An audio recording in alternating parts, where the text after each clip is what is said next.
మీ బట్టలకి సాఫ్టింగ్ ప్రొటెక్షన్ ఇచ్చే సరైన ప్రొడక్ట్ ఎలిమ్ ఫ్యాబ్రిక్ కండిషనర్.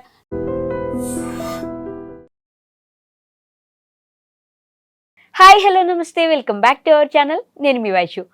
డ్రగ్స్ విషయంలో ప్రభుత్వం చాలా జాగ్రత్తలు పాటిస్తుందని అనుకుంటున్నారు. కానీ ఇప్పటికీ కూడా సినిమా వాళ్ళలో కానీ, సింగర్స్లో కానీ, లేదంటే మామూలు ప్రజల్లో కానీ డ్రగ్స్ తీసుకోవడం, గంజా తీసుకోవడం ఎక్కడా ఆగినట్టుగా కనిపించట్లేదు. రీసెంట్గా మంగ్లీ గారి పార్టీలో కూడా ఇలానే డ్రగ్స్ తీసుకుంటూ, అంటే గాంజా తీసుకుంటూ 9 మందికి పాజిటివ్ వచ్చిన విషయం తెలిసిందే. అదే వీడియోలో పోలీసు వాళ్ళని వీడియో తీయొద్దు, ఆపండి అని ఆవిడ అడుగుతున్న విషయం కూడా చూసాం. మరి ఈ విషయం గురించి, అంటే ఇంకా ప్రభుత్వం ఎందుకు పటిష్టంగా చర్యలు తీసుకోవట్లేదు, ఎందుకు సెలబ్రిటీలు డ్రగ్స్ మీద అంత మొగ్గు చూపుతున్నారనే విషయం గురించి మాట్లాడడానికి ఈరోజు నాతో పాటు సోషల్ యాక్టివిస్ట్ కృష్ణకుమారి గారు ఉన్నారు. మేడంతో మాట్లాడదాం. హలో మ్యామ్, నమస్తే. నమస్తే. బాగున్నారా మ్యామ్? డ్రగ్స్ అనేది చిన్నపిల్లల నుంచి ప్రతి ఒక్కరికి ఈ మధ్య ఏదో ఫుడ్ లాగా అలవాటు అయిపోతున్నట్టుంది కదా మ్యామ్. ఈ విషయంలో ఎస్పెషల్లీ సింగర్ మంగ్లీ గారి విషయంలో ఎలా తీసుకోవాలంటారు ఈ విషయాన్ని? అసలు ఏదైనా ఆనందాన్ని వెతుక్కునే ఒక క్రమంలో వీళ్ళు ఎండమావులు వెంట పరిగెడుతున్నారని అనిపిస్తుంది. మద్యపానం కావచ్చు, ధూమపానం కావచ్చు, గంజాయి కావచ్చు, డ్రగ్స్ కావచ్చు, ఏది తీసుకున్నా పైగా ప్రభుత్వం నిషేధించిన వాటిని తీసుకుంటే ఎక్కువ రిస్క్ ఉంటుంది. ఓకే, మామూలుగా ప్రభుత్వం ఒప్పుకున్నాయి తీసుకున్నా మన జేబులకు చిల్లు పడుతుంది, మన ఆరోగ్యం పాడవుతుంది. అలాగే ప్రభుత్వం నిషేధించిన వాటిని తీసుకుంటే ఈ రెండిటితో పాటు కేసులు కూడా అవుతాయి. కరెక్టే. ఇప్పుడు మంగ్లీ ఎంత చిన్న స్థాయి నుంచి జీవితంలో ఇంత స్థాయికి వచ్చింది. వాళ్ళ మంగ్లీ అంటే ఒక అడ్రస్ మంగ్లీ అంటే. అలాంటి మంగ్లీ ఈరోజు తన గురించి ఈ విధంగా వీడియోలు చేయాల్సిన పరిస్థితి రావడం అంటే మటుకు చాలా చాలా దురదృష్టకరం. రైట్. అసలు ఆ మధ్య శివరాత్రికి సద్గురుతో కలిసి డాన్సులు వేసిన పరిస్థితి వీడియోస్ బోల్డ్ వచ్చినాయి. అయితే చాలామంది అనేది ఏంటంటే, సద్గురు ఆ రోజు డాన్సులు వేసేవాళ్ళు ఎవరైనా సరే, కొంతమంది నిజమైన భక్తులు ఉంటారు, అమాయకపు భక్తులు ఉంటారు. వాళ్ళ సంగతి వదిలిపెడితే చాలామంది డ్రగ్స్ తీసుకుంటారు అనే అంటారు. అది డ్రగ్స్ తీసుకుంటారా, బంగ్ తీసుకుంటారా, గంజాయి తీసుకుంటారా అనేది వేరే విషయం. ఓకే. అయితే ఇక్కడ మనం మాట్లాడుకోవాల్సింది ఏంటంటే, ఇప్పుడు డ్రగ్స్ అని అంటున్నారు కానీ అది డ్రగ్ కాదు, గంజాయి. అది ఒక మారువానా అనే ఒక మొక్క నుంచి వస్తుంది. వీడ్ అంటారు సింపుల్గా. చాలా మామూలుగా ఆకులను కూడా వీడ్ అని అంటారు. కాకపోతే ఏదైనా సరే ఇప్పుడు ఒక హాస్పిటల్లో వాడుతున్నారు. హాస్పిటల్లో వాడుతున్నప్పుడు డాక్టర్ ప్రిస్క్రైబ్ చేయాలి. అసలు కొన్ని దేశాల్లో దీని మీద బ్యాన్ లేదు. ఒకప్పుడు ఉండేది. ఉండే బ్యాన్ని తీసేశారు. ఎందుకంటే బ్యాన్ ఉండటం వల్ల ఎక్కువ స్మగ్లింగ్ ఎక్కువ జరుగుతుంది, దొంగ వ్యాపారం ఎక్కువ జరుగుతుంది, అదొక మాఫియా లాగా తయారైంది అని చెప్పి తీసేసారు. మామూలుగా మనకి ఇప్పుడు డ్రింక్ ఎట్లా దొరుకుతుందో, మద్యపానం ఎట్లా దొరుకుతుందో షాపుల్లో, ఈ వీడ్ కూడా అలాగే దొరికే పరిస్థితి కూడా ఉంటుంది. ఓకే, సరే, ఏది ఏమైనప్పటికీ ప్రభుత్వము దాన్ని వాడొద్దు అని చెప్పింది. పైగా ఇంతకు ముందు పరిమితమైన మోతాదులో నా దగ్గర దొరికింది అనుకోండి, నేను దాన్ని వాడుతున్నాను అనుకోండి, నన్ను ఒక బాధితుడిగా చూసేవాళ్ళు. కరెక్ట్. ఇప్పుడు అది లేదు. ఇప్పుడు నేను నేరస్తుడిగా చూడబడతాను. చట్టం మారింది. ఈ మారిన చట్టం గురించి కూడా ప్రభుత్వాలు ఎక్కడా పెద్దగా చెప్పట్లా. ఈ చట్టంలో మార్పు తీసుకొచ్చిన కారణం కూడా ఏంటి అంటే, అసలు ఈ వేళ ముసుగులో, ఈ మేము తీసుకుంటున్నామనే ముసుగులో వీళ్ళు సరఫరా చేస్తున్నారు, పెడ్లర్స్ అవుతున్నారు అనే ఉద్దేశంతో అసలు తీసుకునే వాళ్ళని కూడా ఆపేయాలి. అంటే వాళ్ళ నేరస్తుల్ని చేస్తేనే కదా. ఇప్పుడు ఇది గనక ఇప్పుడు ఈ చట్టం రాలేదనుకోండి, ఇప్పుడు మంగ్లీ పార్టీ పెద్ద పాయింటే అయ్యేది కాదు. అయితే ఇది గంజాయికి సంబంధించిన చట్టం చెప్పాను నేను ఇప్పుడు. ఓకే. అసలు ఈ పార్టీ విషయానికి వస్తే గనక ఆ పార్టీకి ఒక పర్మిషన్ లేదు, ఉమ్.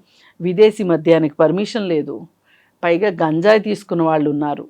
బహుశా అక్కడ గంజాయి దొరికి కూడా ఉంటుంది. ఓకే. ఎంత దొరికింది అనేది పోలీసులు చెప్పట్లేదు, దొరికి ఉంటుంది. డీజేకి పర్మిషన్ లేదు. ఓకే. ఇవన్నీ ఎందుకు ఇన్ని నిబంధనల్ని ఉల్లంఘించాలి చెప్పండి? ఇన్ని నిబంధనలు ఉల్లంఘించిన తర్వాత వీళ్ళని శిక్షించకుండా ఎట్లా వదిలిపెట్టాలి? ఓకే. కానీ సెలబ్రిటీలకి ఈ మధ్య మరీ డ్రగ్స్ గురించి అవగాహన ఉండి కూడా ఎందుకు అలా చేస్తున్నారంటారు? ఇప్పుడు ఒకటండి, ఇప్పుడు పార్టీ చేసుకోదలుచుకున్నప్పుడు కన్సర్న్ పోలీస్ స్టేషన్లో పర్మిషన్ తీసుకోవాలి, అది మ్యాండేటరీ. ఎందుకు అంటే ఇప్పుడు ఈ తాగిన తర్వాత ఊగిన తర్వాత వీళ్ళు ఏమన్నా అక్కడ గొడవలు పడితే అక్కడ మనం ఈ పోలీస్ స్టేషన్కి ఆ ప్లేస్కి ఎంత డిస్టెన్స్ ఉంది, ఇంత డిస్టెన్స్లో ఎంతసేపట్లో పోలీసులు అక్కడికి చేరుకోగలుగుతారు అనే ఒక సిస్టమ్ కోసం, భద్రత కోసమే ఇదంతా, వాళ్ళకి భద్రత కోసమే వీళ్ళు పర్మిషన్ తీసుకోవాలంటారు. ఇప్పుడు మన దగ్గర నిర్మోహాటంగా మాట్లాడుకుంటే పోలీస్ వ్యవస్థలో ఎంత అవినీతి ఉందో అందరికీ తెలిసిన విషయం. ఇప్పుడు వీళ్ళు పర్మిషన్ అని వెళ్ళి అడిగారు అనుకోండి, వాళ్ళు డబ్బులు డిమాండ్ చేస్తారు. వీళ్ళు అనుకునేది ఏంటంటే ఆ డబ్బు లేదో, పోలీసులకి ఇచ్చే డబ్బు లేదో, మనమే ఇంకొంచెం ఎక్కువ ఎంజాయ్ చేద్దాము, అపరిమితమైన ఆనందంలో ఆనంద డోలికల్లో తేలి ఆడదాము అనుకున్నారు. పర్మిషన్ తీసుకోలే, డీజే పెట్టారు. ఇప్పుడు ఒక ఏరియాకి కొన్ని కార్లు వస్తున్నాయి, ఒక హడావుడు ఉంది అంటే, డీజే ఉంది అంటే అటువైపు వెళ్ళే, ఇప్పుడు పోలీస్ కూడా వెళ్ళొచ్చు, ఎవరో కంప్లైంట్ చేశారని కూడా లేదు, పోలీసే వెళ్ళొచ్చు. వెళ్ళి స్టేషన్లో ఏంటి పలానా చోట ఇట్లా హ్యాపెనింగ్ జరుగుతూ ఉంది, హడావుడి జరుగుతుంది, మన దగ్గర పర్మిషన్ తీసుకున్నారా? పర్మిషన్ తీసుకోలేదు అంటే అక్కడ ఏదన్నా జరిగితే అసలు మీరేం చేస్తున్నారు పోలీసులు అంటే, మీరంత నిద్రపోతున్నారా అని పోలీసులను అడుగుతారు కదా. రేపేదైనా అక్కడ జరగడానికి జరిగింది, ఒక మర్డర్ జరుగుద్ది, అసలు పర్మిషన్ తీసుకోకుండా వాళ్ళు చేస్తుంటే మీరేం చేస్తున్నారని అడుగుతారా లేదా? అడుగుతారు. అందుకోసం ఏంటంటే పోలీసులు హోటాహోటీని వాళ్ళకి కబురు తెలిసి వెళ్ళారు. తీరా అక్కడికి వెళ్ళేసరికి సీన్ ఏంటి అంటే గంజాయి దొరికింది, విదేశీ మద్యం దొరికింది. విదేశీ మద్యానికి పర్మిషన్ లేదు కాబట్టి, అంటే ఒక మోతాదుని మించి విదేశీ మద్యం ఉండకూడదు, ఎందుకంటే ట్యాక్స్ సంబంధించిన ఇష్యూ. ఇలా ఒక 4-5 రకాల ప్రాబ్లమ్స్ అక్కడ కనిపించినాయి వెళ్ళగానే. సరికి మరి మీకు ఈ వయసు వచ్చిన తర్వాత ఇవాళ మనుషులకి ఎట్లా ఆనందాన్ని పొందాలి అనే విషయంలో అసలు ఆనందమే పరమావధి అన్నలాగా అది కృత్రిమమైనప్పటికీ కూడా ఒక హడావుడి కావాలి, ఒక హ్యాపెనింగ్ కావాలి. ఈ కావాలి కావాలి అనుకునే దీంట్లో వీళ్ళు తప్పటడుగులు వేస్తున్నారు. ఎందుకు మీరు పర్మిషన్ తీసుకోలేదు? డీజేకి పర్మిషన్ తీసుకోవాలి, అలాగే విదేశీ మద్యం ఉంటే దానికి పర్మిషన్. ఈ మొత్తానికి అయ్యే ఖర్చు ఏంటి అంటే మహా అయితే ఒక ₹1,00,000 ఖర్చు అవుద్దేమో ఈ పర్మిషన్ తీసుకున్నందుకు కానీ, ఈ విదేశీ మద్యానికి ట్యాక్స్ కట్టినందుకు కానీ, లేకపోతే ఇంకోటి కానీ. అసలు మీరు పర్మిషనే తీసుకున్న తర్వాత అసలు లోపల ఏం చేసి చచ్చారు అనేది ఎవ్వరు పట్టించుకోరు. కక్కుర్తి అనమాట. గంజాయి తీసుకోకూడదు కదా. నేనేమంటున్నా, ఏది తీసుకోకూడదు. వీళ్ళు పర్మిషన్ తీసుకున్న తర్వాత పోలీసు వచ్చి ఎవడేం చేస్తాడని ఎవరు చూడరు కదా. అందుకని ఇప్పుడు తప్పు చేయమని నేను చెప్పట్లే, ఇప్పుడు మీరు తప్పు చేయదలుచుకున్నారు, అసలు మామూలుగా ఏ తప్పు చేయకుండా రైట్ రాయల్గా పర్మిషన్స్ ఉన్నాయి కాబట్టి, పార్టీకి పర్మిషన్ ఉంది, డీజేకి పర్మిషన్ ఇస్తారు, పోలీస్ పర్మిషన్ ఇవన్నీ ఉన్నప్పుడు ఇలా రైట్ రాయల్గా వెళ్తే ఏ గోలా ఉండదు. మీరు రైట్ రాయల్గా వెళ్ళనప్పుడే కదా ఇప్పుడు ఇక్కడ ఈ విధంగా ఇరుక్కున్నారు. ఇలాంటి పరిస్థితి ఎందుకు అసలు? మీరేనా పసిపాపలా పుట్టినరోజులు చేసుకోవటానికి? ఈ మధ్య ఈ ఫ్యాషన్ ఎక్కువైపోయింది. నాకు ఆ సినిమాలో డైలాగ్ ఒకటి బాగా నచ్చుతుంది, శ్రీమంతుడి సినిమాలో. బర్త్డే కేక్ వస్తుంది, వెన్నెల కిషోర్ది బర్త్డే. అయితే ఆ బర్త్డేకి శృతి హాసన్ వెళ్తుంది. జస్ట్ వాళ్ళు వెళ్ళేటప్పుడు కేక్ వచ్చింది. కేక్ వస్తే ఆ కేక్ని కాస్త రుచి చూసి అక్కడ ఎదురుగా పిల్లలు వస్తే పిల్లలకి ఇచ్చేస్తే అవును. అంటే అయ్యో తెలిస్తేను అంటే ఏంటి చిన్న పిల్ల దున్నపోతులా ఉన్నాడు వాడికి బర్త్డే ఏంటి అని. నాకు ఇవి చూస్తుంటే ముసలి వాళ్ళు కూడా బర్త్డేలు చేసుకుంటున్నారు, కేకులు కట్ చేసుకుని. ఇది నాకు ఎంత చిరాకైన విషయంగా అనిపిస్తుంది. కాకపోతే అది నా వ్యక్తిగతమైన విషయం అనుకోండి, బర్త్డేలు చేసిన వాళ్ళు చేసుకునేవ్వండి, అది వేరే విషయం. కానీ మీరు ఇలా ఇంత అరాచకం చేసుకోవాల్సిన అవసరం ఏంటి? చట్ట ఉల్లంఘనలు చేయాల్సిన అవసరం ఏంటి? దేవుడి పాటలు పాడతారు, ఫోక్ సాంగ్స్ పాడతారు, ఇవన్నీ ఇప్పుడు మాట్లాడతారు కదా జనం. ఏమీ భయపడాల్సిన పని లేదు. దీని గురించి మనం మాట్లాడుకున్నంత మాత్రం మనకేమి పాపము రాదు, ఇంకోటి రాదు. అక్కడ జరిగేది అదే. అందుకని ఆ స్కూల్ నుంచి వచ్చిన క్యాండిడేట్ ఏది ఏమైనా మంగ్లీ ఇంత బాధ్యతారహితంగా వ్యవహరించడం మట్టుకు కరెక్ట్ కాదు. పైగా అసలు గంజాయిని ఎందుకు నిషేధించాలనుకుంటుంది ప్రభుత్వము అని గనక మనం ఆలోచిస్తే, ఈ వాడకందారులకున్న వెసులుబాటులను అడ్డం పెట్టుకొని పెద్ద మాఫియా నడుస్తుంది. దానిలో ఎంత మాఫియా నడుస్తుందంటే స్కూళ్ళ దగ్గర నుంచినే గంజాయి అలవాటు చేసేస్తున్నారు. గంజాయి చాక్లెట్లు అమ్ముతా ఉన్నారు. నేను ఒక 13 ఏళ్ల కుర్రాడికి కౌన్సిలింగ్ చేశా. 13 ఏళ్ల కుర్రాడు పెడ్లరు. వీళ్ళంతా ఎవరు అనుకుంటున్నారు? ఇలా చేసే వాళ్ళంతా ఈ 13 ఏళ్ల పిల్లలు తీసుకునేవాళ్ళు. వీళ్ళంతా డబ్బులున్న పిల్లలు డ్రగ్స్ తీసుకుంటారు, అది వేరే విషయం.